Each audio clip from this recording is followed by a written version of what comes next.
To call the June 8th, 2022 meeting of the Ogden Town Board to order. Please stand for the Pledge of Allegiance. I pledge allegiance To the flag of the United States of America, to the republic which stands one nation under God, indivisible, with liberty and justice for all. I'd ask that you remain standing for a moment of silent reflection and prayer. Wow, reflection and prayer for military servicemen and women serving around the world, as well as for our first responders.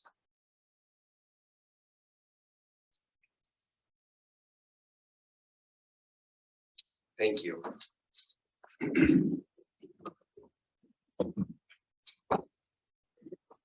Thank you to everybody who came today. Got a good number of items to discuss, but let's start with approval of the minutes, resolution 177. I'll move that. I'll second it. Motion made by Councilman Hinman, seconded by Councilman Perry. Is there any discussion on this? All those in favor signify by saying aye. Aye. Any opposed?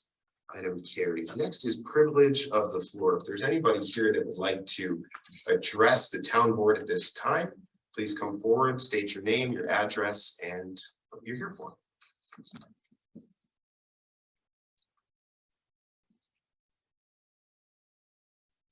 Good evening. Good evening. My name is Tim Sampson. I live over at 19 Sarah Circle over in Ogden, New York. And folks, I'm so grateful to be here this evening and to the audience as well. Thanks for allowing me to come out. Starting off with a real quick story. My wife and I were on the canal last week, taking a stroll with my granddaughter, who's 1 year old. Crossed over the bridge into the village of Spencerport, and we thought, this is just the most absolute amazing place to live, all the world. And so I'm very grateful to you folks for setting policy, for leading, guiding, and directing here in Spencerport. And I've worked with several of you folks along the way in various projects, and you folks have all been amazing. And so I'm very grateful for that.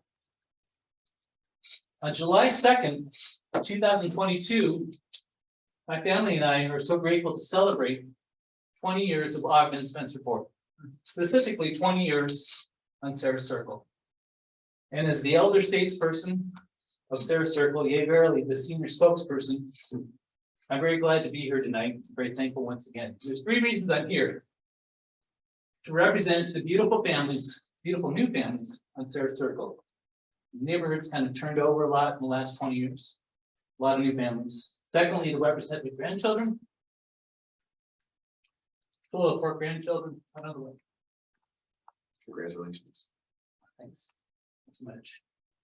Lastly, I'm here to represent the newest addition to Sarah Circle, newest residents. My daughter Sarah is returning to Sarah Circle. Nice time. Her and her husband Ryan, my grandson Daxton, will be moving in July, coincidentally the same year or the same month, 20 years ago that we moved. So I'm glad to represent those 3 entities: beautiful young families, grandchildren, and my daughter Sarah. On Friday, May 20th, I'm sure you folks are well aware of the facts. Just so happened for that particular day, actually for the week, I was home doing some fall cleanup in the spring, and yes, I was that far behind on my projects. When in the afternoon hours, I heard something that in 20 years I'd never heard before on the circle. I heard what I first thought were firecrackers. A little bit later, it sounded like gunshots from a variety of calibers and different types of weapons. So what struck me is, first, I've never heard anything quite like this. And folks, don't get me wrong. On opening day of gun season, you do hear shots out in the distance. Perfectly understandable, perfectly acceptable. And periodically you'll hear shots in the distance, even beyond opening day and hunting season. But what I heard on this particular afternoon was something I never heard before. Frankly, a barrage. Not to sound a bit melodramatic, but it almost sounded like a bit of a war zone. So I laid down my shovel. I took a quick stroll to the front yard. I was in the backyard at the time. And I saw all my neighbors and their families congregating in the front of the house, just talking amongst themselves. And frankly, I didn't really give it much thought at the time. But what these folks were actually doing was taking shelter.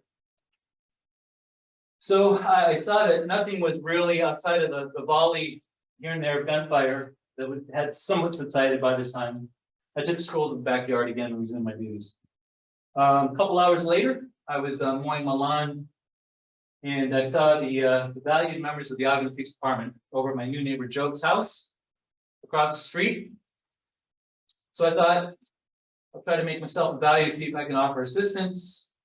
And yes, I was a little curious as well, frankly. So I took a stroll across the street, and there, to my dismay, found out the details of what had happened. Of course, we all know my neighbor Joe's house sustaining a bullet, or more specifically, a slug through the house into the upstairs bathroom. My first thoughts were anger, sadness, and I know I'm dating myself, folks, but when I first moved to Rochester, New York, from Southern California 37 years ago, I took a gun safety course. And one of the fundamentals of any gun safety course is that you always know what's behind you. And granted, folks, I know accidents can happen, but folks, at first it was just baffling to me that somebody could be so careless with a gun out in Ogden Spencer Court. And one might say conventional wisdom, human nature is such that, well, Tim, buddy, nobody got hurt.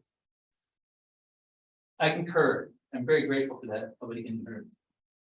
But we have to put in processes to ensure that this type of thing never happens again. And so tonight, I'm just here, like I said, to support the dear valued neighbors. Old neighbors, new neighbors, they're all the best. And so I'm grateful to represent, or try to represent. And for my grandchildren, we take lots of walks around the circle. My daughter Sarah, returning to Sarah Circle and her family. I just ask that you please consider any and every option necessary to mitigate this and to keep it away forever, change the process. And then really that's all I'm here for. Although there is one more quick little thing I'd like to share. But so one might ask, Tim, what options do you feel that are out there? I don't know if it's something like, I know we've batted around a moratorium specifying that we take a year and just not allowing shooting to just level set. Here again, try to make some improvements in the process to ensure this never happens again. Secondly, I may be misspeaking here, but I don't know if the actual owner, the landowner, if she or he has ever came before the board or reached out. I would love to hear what proposals they have to ensure that they can keep Ogden Spencer Court safe. Thirdly, it may be time to revisit some of our policies and procedures. Take a long, hard look at some of the laws on the books to see if they can be revised. One thing I didn't have the time to do is to study when these laws were put into place. But perhaps, we're out in the Wild West, things are starting to develop.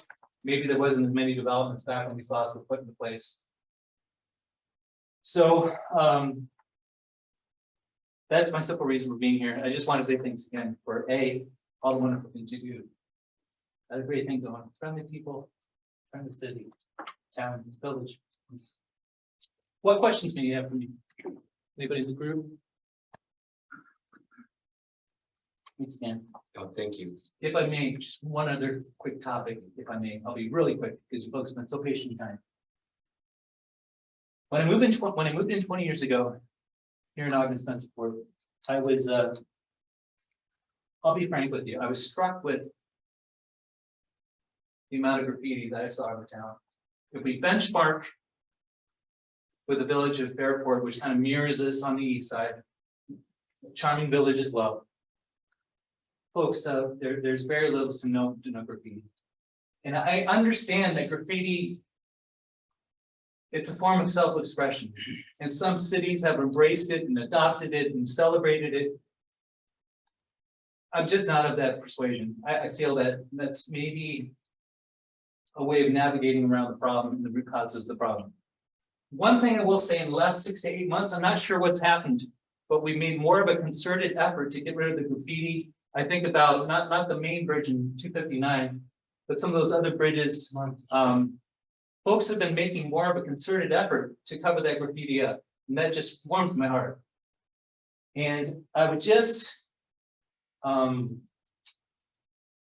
make a further plea. If we can continue the good work on the graffiti, I think of the bridge over on Trimmer Road underneath there, it's a real constant source of all kinds of graffiti there. No movies been made there and all kinds of things, and it's kind of a nice vibey place. But graffiti is graffiti. I think we have to really look at root causes. I know that's rather daunting task. Ask ourselves why this is happening, get to the root causes, get rid of the graffiti and keep it away forever. As soon as I retire, I'm glad to set or help with the initiative or engage with you folks, or engage with Ogden. But whatever we're doing on the graffiti front, I'm so grateful. The last 6 to 8 months, maybe even longer, we're making some strides. But we'll come back to that topic at some other juncture. But folks, have a great night. Thanks for being safe. I'd say one thing too, that the graffiti in town, Yes, sir. when there's graffiti in the town, we try to take care of it. You're referring to New York State Thruway Authority, because the bridges under the canal, Trimmer Road, Martha Street, it's all throughway.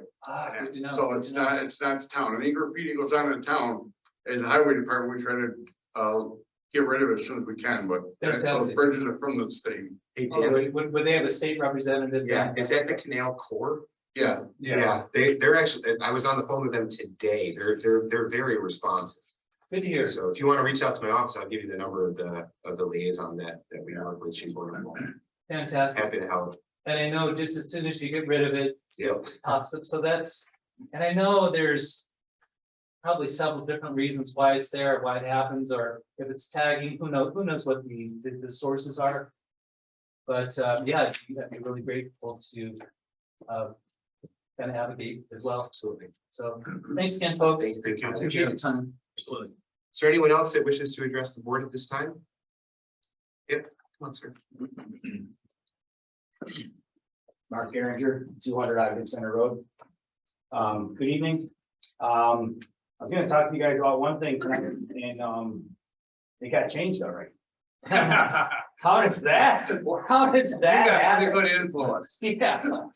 And what I wanted to ask was on our Town of Ogden homepage.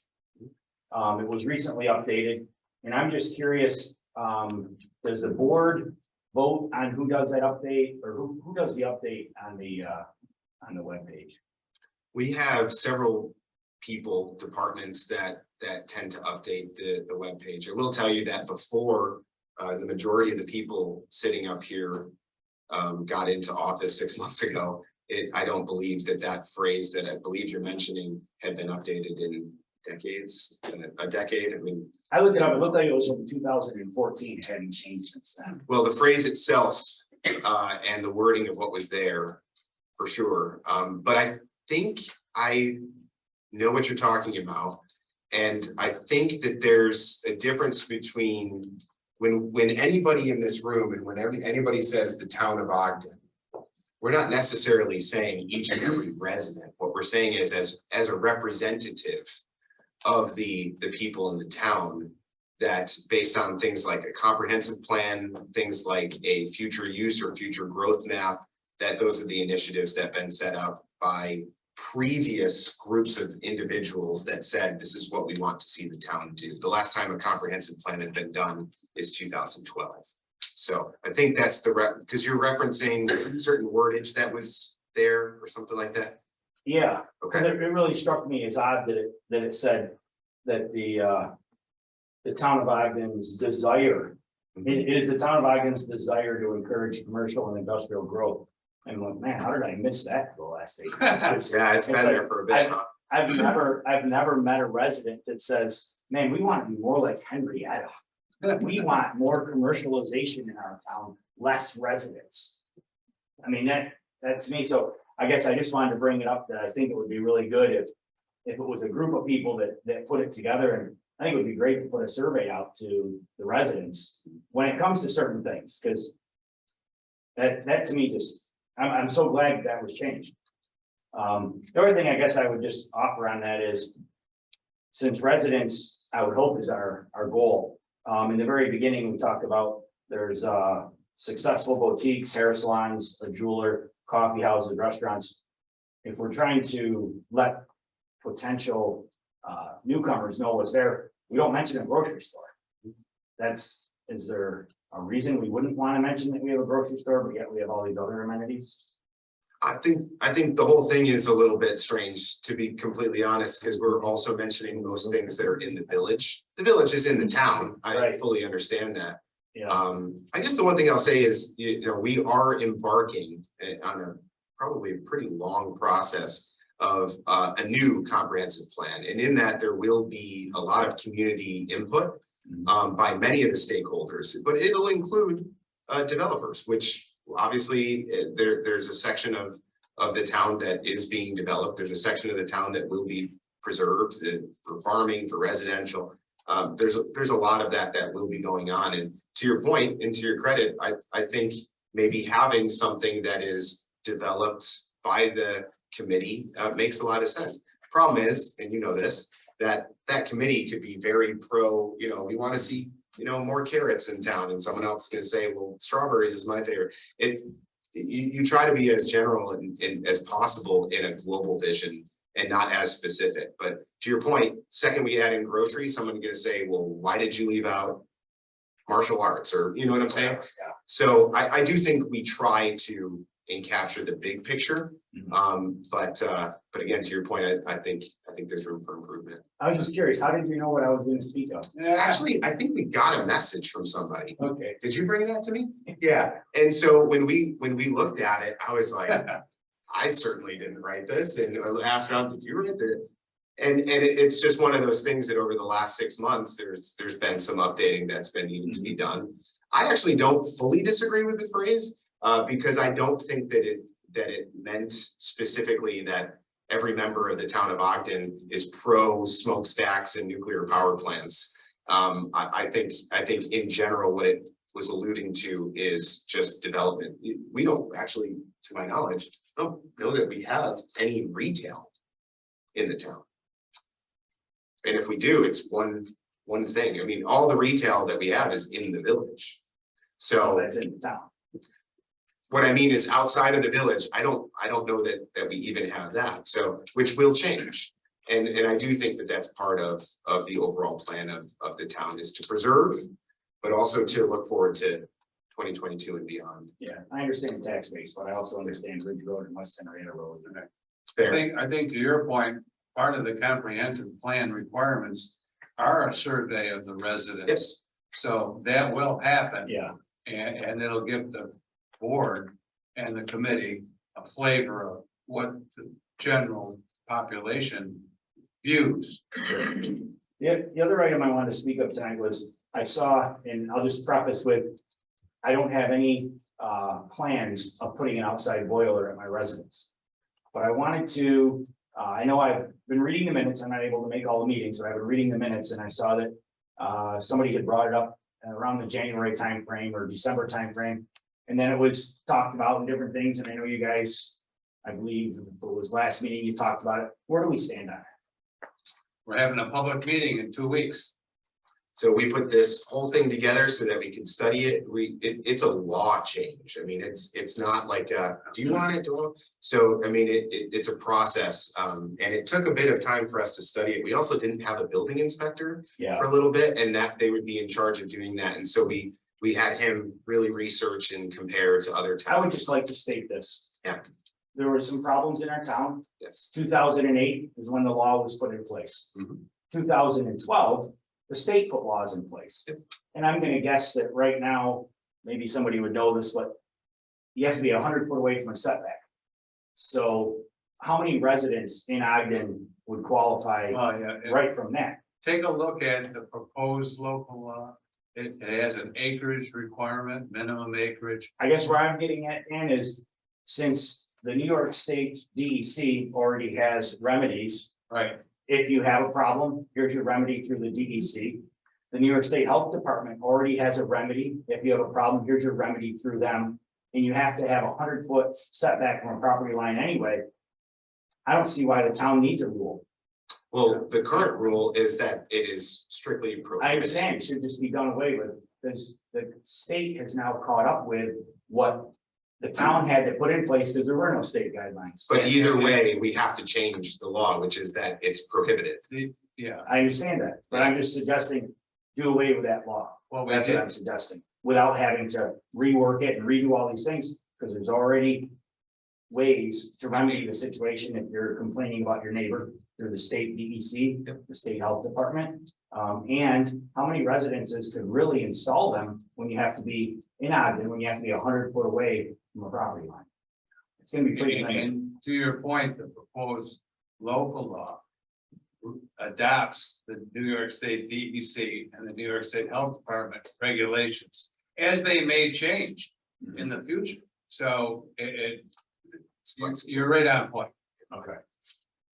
All right, that was it for tonight. Thank you very much. Thank you. Thank you. Anybody else that wishes to address the board at this time? Okay, then we will move on to reports and remittances from town officers. This is resolution 178. So moved. Moved by Councilman Toms, seconded by me, Councilman Hinman. Any discussion on this? All those in favor signify by saying aye. Aye. Any opposed? Item carries. Next item is resolution 179, town audits. So moved. I'll sign again. Moved by Councilman Tom, seconded by Councilman Hinman. Any discussion on this? All those in favor signify by saying aye. Aye. Any opposed? Item carries. The one item of correspondence here is that we did have an Ogden zoning board of appeals member resign. Mr. White's been a long-serving member of the zoning board, and the way that his work has changed a little bit has really made it difficult for him to attend zoning board meetings. And he recognizes correctly that attendance is really kind of crucial. He's missed a couple in a row and felt that it was necessary for him to step away. We posted it online, and we'll have we'll have it posted in the paper, and then we'll go ahead and move forward and make a decision on replacement there. Reports from town officers. As you guys see, we have two. I guess these would be proposals by Labella and MRB to do grant writing for the Smart Growth Communities Comprehensive Grant or Plan Grant. This is the grant that we've been talking about for a comprehensive plan. If approved, we would be eligible up to 90% of the total amount, up to $100,000. So that would mean if we were to get the full amount, get the the 90%, we'd be on the hook for $10,000 for a full comprehensive plan. Whoever writes the grant is not who has to do the comprehensive plan, if that makes sense, right? So if Labella does it, we could go with MRB. If MRB does the grant, we could go with Labella or another firm. My suggestion is that we consider Labella. Labella's been doing grant writing of this nature for a long time. MRB did respond. They said that they've been doing this type of grant writing for 14 years for this specific grant. That comes right from their office this afternoon. And let's see if I can pull it up here. It's also, Labella is also $5,000, whereas MRB is $7,500. I do think that there's a little bit more in the MRB group's proposal to set up what the grant would look like, which means that they're spending a lot of time with us in kind of a preliminary stage. But again, it's filling out a grant application. All of the hard work comes after that. This is awarded, I believe, in December. So we wouldn't start until January anyways. Do we have any metrics for success rates for either one of these companies? So when we talked to Labella, actually Tim talked to Labella, they basically said that depending on the number of applications, and there is more funding in this than previous years, it's still about 50-50. And the way the grants kind of work, yeah, there's expertise in the way that they're filled out, but for the most part, they're filled out and submitted. Do we have a comparison number for MRV? For success rate? Yeah. The Labella, by the way, was talking about the acceptance of the grant. I don't know that they're saying their success rate versus somebody else's success rate. And keep in mind, we will lose points on the fact that we are our median income.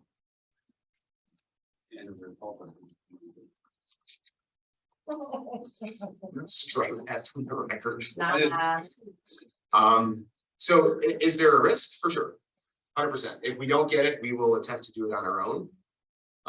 But that's probably why it makes more sense to err on the side of caution and go to the lesser of the two. Yeah. Okay. Is that good direction? Yes. Okay. So Thank you. EV charging stations, we did update to have all 8 parking spaces on the south side of the lot over by the salt barn. We're moving forward with the application process as directed by the board last time for RG&E to secure this qualification letter that reserves this make ready incentive. And basically we'll hear back from Value Stack within the next couple of weeks. And then there's another zero emission vehicle infrastructure grant for municipalities program that would be coming in the next couple of days. So we can look at a couple of those things as well. Key fobs, they have had a huge crew here this week, and the word is that they're making tremendous progress in a very short amount of time. So that's good to see. All of you attended the Memorial Day parade and the service following. Very, very moving, very, very well done. Very grateful to be part of that. I did spend some time following the unfortunate, very tragic school shooting in Texas. Our police officers spent a lot of time in the school buildings the days that followed. I had the opportunity to follow along and be there, and nothing but gratitude as I walked around with investigator Tiger. He was like a superhero. Everybody high-fived, and it was just good presence. Met with the school superintendent who said as much, and just thanked the town for their efforts in that.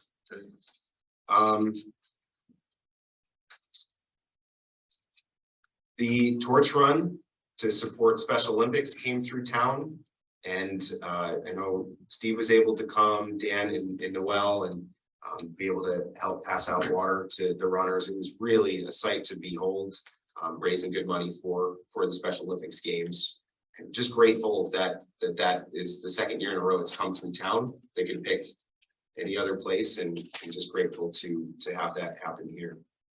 Fireman's Parade going on currently, and we have the Fireman's Parade, the Grand Parade tomorrow. Line up between 6:15, 6:30, and hopefully anybody that wants to join will be there. Oh, one thing that was kind of a big initiative as we're talking about grants, with the help of Christian and just talking with Congressman Morelli, there's a whole host of these grants, and the book is super, super long. And we pass it over to the highway department, who applied for a couple good grants, and they came up with the Pave Our Potholes grants, and we got $17,000. Malene told me that today. And so that was a great teamwork on everybody's behalf. There's so many of these things that you wonder, what things are appropriate. I don't think that was Mr. Morelli who did that. Well, it's the federal grants packet that they had, and it's all those like federal and state infrastructure grants that come So through. it came through, the chips came through out of that program. They talked very heavily about it yesterday, about the pave through. Yeah. So What my point in saying that is his office is the one that kind of provided the book, and that's when we sent that over to you guys. But regardless, it was a grant that.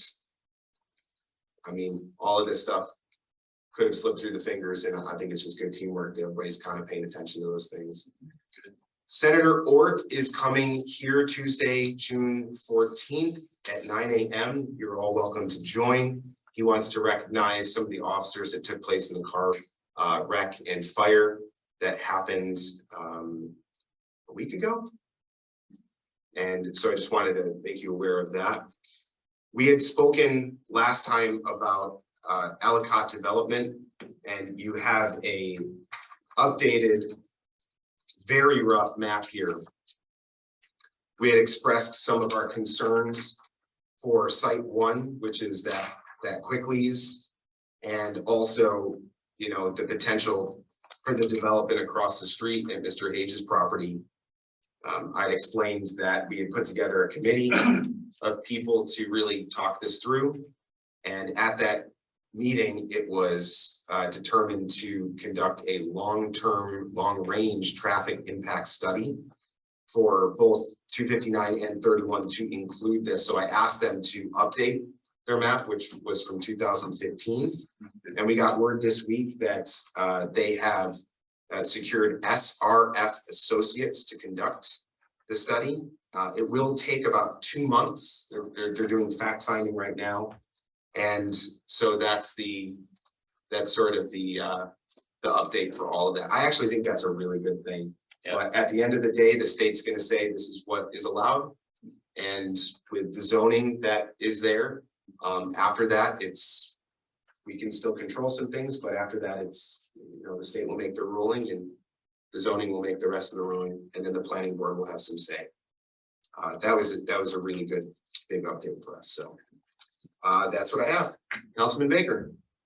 You touched a little bit about the parade tomorrow, so after this meeting, I gotta go back to the Cardinal grounds, but yeah, you're all invited. Got the lineup posted online, so looking forward to a good march and good weather, and knock on wood, hopefully we get it, so appreciate that.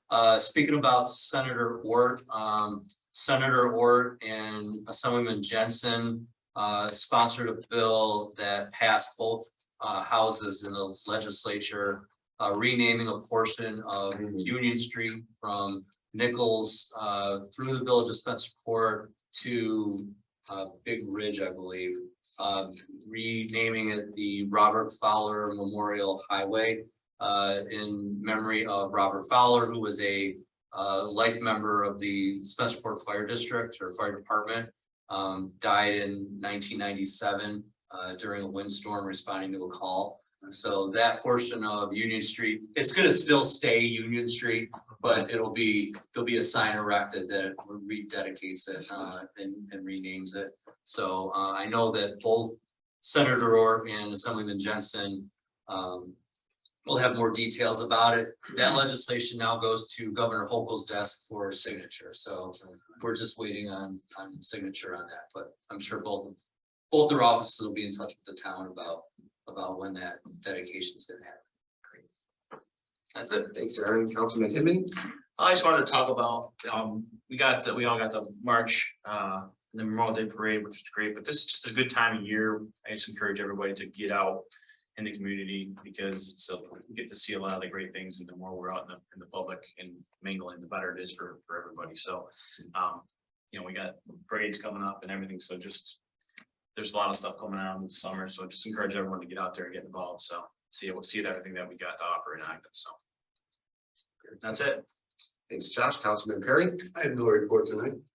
Thank you, sir. Councilman Toms. Yes, obviously the audits that we did this week, and I just wanted to touch that Tim and I did meet a little bit on the ARPA funds and just updated the spreadsheet a little bit for what was altered or any updates that we got. Obviously, there's still a lot of gaps in some of the funds that we're looking at for Little Red and other things like that. So that's it. Thank you. Very good. Thank you. Mr. Wolf. The thing I'm gonna hit on the parade is that wherever our town trucks in there, and one thing that Tommy Clark, their chief, asked for was some blacker vehicles, and we will support their decision at blacker vehicles on the roads. So that somebody doesn't get a foolish idea. That's all I. Yeah, thank you for doing that, Dan, especially. Madam Clerk, So as of today, we have wrapped up, town and county taxes, so turned everything over to the county today, so we are done collecting town and county taxes. We've already started to prepare for school taxes, so, it's a vicious cycle, so working with all the school, church bills, Spencerport, Rockport. Getting the bills prepared, busy doing marriage licenses and passports, the marriage season seems to be taking up, so I think. People are getting married again, so that's it. very good. Mr. Shum. Spent the last couple of weeks, I've had a matter which I'll discuss with the board on contract negotiations. Ongoing finalization of the septic system replacement out front. And I see that with the little bit of rain, a little bit of sun, we're actually getting grass on the second mound already, so it looks like we'll be in the mowing mood pretty soon. Preliminary work on some land acquisition by the town for potential site development. That's about as much as I can say on that. And as the supervisor mentioned, the proposal for grant writing for the comprehensive plan. And lastly, we talked a couple meetings ago, I believe, about the media display project, and I believe it's back in the hands of I hate to say finance department, but the finance department to finalize the specifications so we can go to bed. That's it. Ongoing saga. Yep. Very good. Well, with there being no unfinished business, let's move into new business, Madam Clerk. Resolution 180-6.8.22, appointing Jamie Casara to the provisional position of full-time office clerk 2 in the building department. I'll move that. Moved by Councilman Inman, seconded by Councilman Terry. Any discussion on this item? Hearing none. All those in favor signify by saying aye. Aye. Any opposed? Next item, please. Resolution 181, authorizing the sale of a Toro Turf 30-inch self-propelled push mower for $250. I move that. I'll second that. Moved by Councilman Perry, seconded by Councilman Toms. Any discussion on this item? Hi, by that. So I'm. Could have. You could have. I missed the deadline, 10 o'clock. I was gonna put in a bit of 251. Yeah, well, self-propelled for $250 is Pretty. We won't say that. Oh, that's pretty good. All those in favor signify by saying aye. Aye. Any opposed? Item carries. Congratulations. Resolution 182, authorizing the town supervisor to execute the supplement agreement number 3 to contract number D014812 by and between the New York State DOT and the town of Ogden. So moved. I'll second it. Moved by Councilman Baker, seconded by Councilman Hinman. Any discussion on this item? Seeing none, all those in favor signify by saying aye. Aye. Any opposed? Item carries. Next item, please. Resolution 183, authorizing a contract with Opus International for the provision of vehicle inspections. So moved. I'll second that. Moved by Councilman Baker, seconded by Councilman Toms. Any discussion on this item? All those in favor signify by saying aye. Aye. Any opposed? Item carries. For a matter of adjournment to work session. Anyone want to? Yes, I'll move that. Okay. I'll second it. Moved by Councilman Perry, seconded by Councilman Hinman. All those in favor signify by saying aye. Aye. Any opposed? Thank you very much. We will move into work session. The public